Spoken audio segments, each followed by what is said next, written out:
L'UFC a connu des décisions arbitrales scandaleuses, mais voici les pires de toutes. C'est clairement pas un métier facile, mais là ils ont vraiment abusé. On commence avec les débuts de Ben Askren à l'UFC qui était invaincu à l'époque. On l'a mis contre Robbie Lawler, ex-champion réputé pour sa violence. Et le début de combat est catastrophique pour notre lutteur qui se fait envoyer en l'air par Lawler. Mais après avoir laissé passer l'orage, Askren tente un bulldog choke. L'arbitre Herb Dean pense alors que Robbie Lawler est complètement inconscient et il arrête le combat.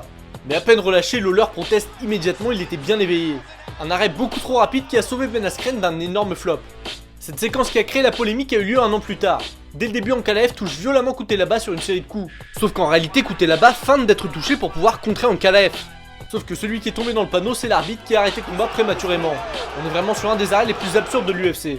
Mais tout ça c'est rien à côté de cette exécution en direct. Cet arbitre est réputé pour être un énorme kamikaze.